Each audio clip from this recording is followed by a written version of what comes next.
የሚከተሉትን ወደ ክፍልፋይ በመቀየር አስሉ መልሶቻችሁን በዝቅተኛ ሂሳባዊ ቃል ግለጹ ነው የሚለው። ስለዚህ አስርዮሻዊ ቁጥሮችና ክፍልፋዮች በአንድ ላይ ቢመጡ በቀላሉ እንዴት እንደምናሰላ ወደ ክፍልፋይ በመቀየርና ወደ አስርዮሻዊ ቁጥር በመቀየር ማስላት ተምረናል። ስለዚህ የዛሬዎቹ ጥያቄዎች ደግሞ ወደ ክፍልፋይ በመቀየር አስሉ ነው የሚለው። ሰው የመጀመሪያው ጥያቄ 1/5 ሲደመር 0.5 ነው የሚለው። ስለዚህ 0.5ን መጀመሪያ ወደ ምን መቀየር አለብን?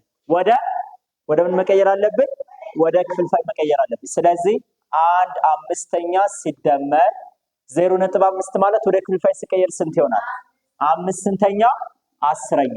ሰው ይሄኛው ራሱ እዚሁ ላይ ማቃለል ትችላላችሁ። ከደመራችሁም በኋላ ማቃለል ትችላላችሁ። ውጤቱ አንድ አይነት ነው የሚመጣው።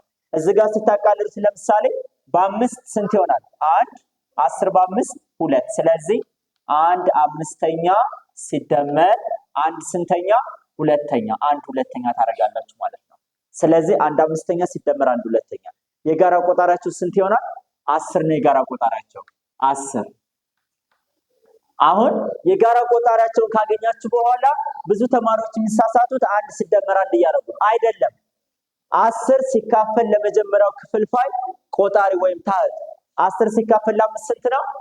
2 2 ሲባዛ በ1 2 ሲባዛ በ1 2 ሲደመር 10 ሲካፈል ለ2 5 5 ሲባዛ በ1 5። ስለዚህ 2 ሲደመር 5 ስንት ነው? 7 7 ስንተኛ? 10ኛ። 7 10ኛ ወደ ዝቅተኛ ሂሳባዊ ቃል ከዚህ በኋላ ይቃለላል። ሰው መልሳችሁ 7 10ኛ ነው። 7 10ኛ ወደ አስርዮሽ ሲቀየር 0.7 ይሆናል ማለት ነው። ሁለተኛው ጥያቄ 3 ሙሉ 1 ሁለተኛ ሲደመር 3.75 ነው የሚለው። ስለዚህ 3 ሙሉ 1 ሁለተኛ የሚለውን ወደ ኢመደበኛ ክፍልፋይ እንቀይራለን። 3 ሲባዛ በ2 ሲደመር ስንት ነው የምናደርገው? 1 3 ሲባዛ በ2 ስንት ነው? 6 ሲደመር 1 7 7 ስንተኛ? ሁለተኛ ሲደመር 3.75 የሚለው ወደ ክፍልፋይ ሲቀየር ስንት ይሆናል? 375 ስንተኛ? መቶኛ። 375 መቶኛ።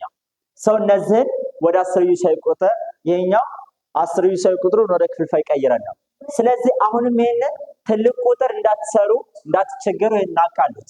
ስለዚህ 375 በ25 ሲካፈል ለ25 15 100 ሲካፈል ለ25 4 አለቀ።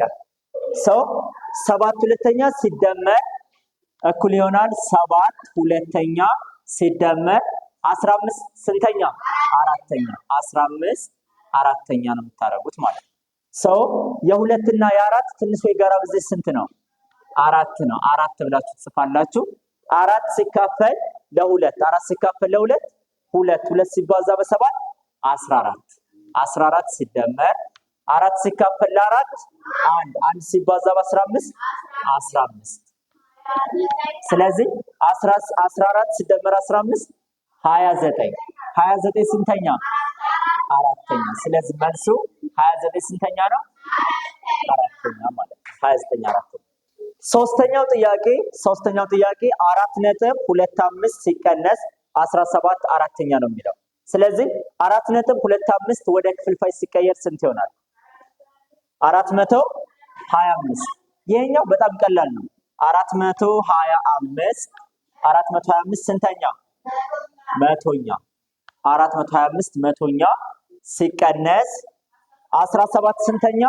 አራተኛ። 17 አራተኛ።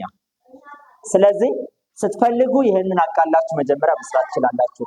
ሳታቃሉ መስራት ትችላላችሁ። ተመሳሳይ ውጤት ነው። እሺ ሳናቃል እንስራው። የ100 እና የ4 ትንሹ የጋራ ብዜት ስንት ነው? 100 100 ሲካፈል ለ100 1 ሲባዛ በ425 425 ሲቀነስ 100 ሲካፈል ለ4 25 25 ሲባዛ በ17 425 እኩል ይሆናል 425 ሲቀነስ 425 0 ስንተኛ? መቶኛ። 0 መቶኛ ማለት ደግሞ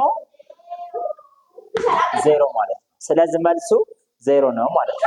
አራተኛው ጥያቄ 1.25 ሲባዛ በ3 አራተኛ በመጀመሪያ 1.25ን ወደ ክፍልፋይ ትቀይራላችሁ። 1.25 ወደ ክፍልፋይ ሲቀየር ስንት ይሆናል? 125 ስንተኛ? 125 መቶኛ። 125 መቶኛ ሲባዛ በስንት ነው የምታደርጉት? በ3 አራተኛ። 3 አራተኛ። ስለዚህ 125 መቶኛ ሲካፈል ሲባዛ 3 አራተኛ ማለት 125 አራተኛ ሲቃለል ስንት ይሆናል? 125 ሲካፈል ለ25 125 ሲካፈል ለ25 ይካፈላል ስንት ጊዜ? ስንት ጊዜ? 5 ጊዜ። 5 ስንተኛ? 100 ሲካፈል ለ25 አራተኛ። 5 አራተኛ ሲባዛ 3 ሲባዛ በስንት? በ3 አራተኛ። 3 አራተኛ። ስለዚህ 5 ሲባዛ በ3 4 ሲባዛ በ4 ነው የምታደርጉት ማለት ነው። 5 ሲባዛ በ3 ስንት ነው? 5 ሲባዛ በ3 4 ሲባዛ በ4 5 ሲባዛ በ3 15 4 ሲባዛ በ4 16። ስለዚህ መልሱ 15 ስንተኛ ነው?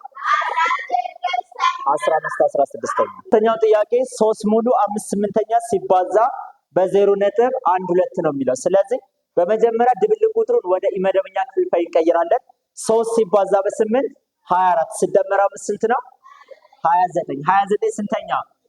29 8ኛ ሲባዛ 0.12 ማለት ወደ ክፍልፋይ ሲቀየር 12 ስንተኛ? መቶኛ። ሰው ይሄንን 12 መቶኛን ወደ ዝቅተኛ ሂሳባዊ ቃል ቀይሩት።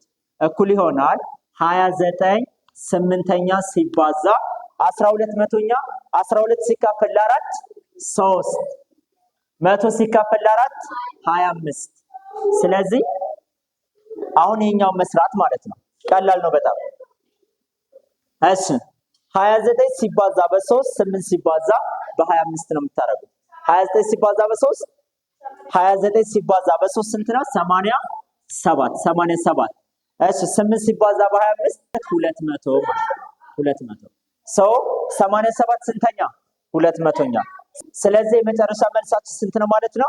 87 200ኛ።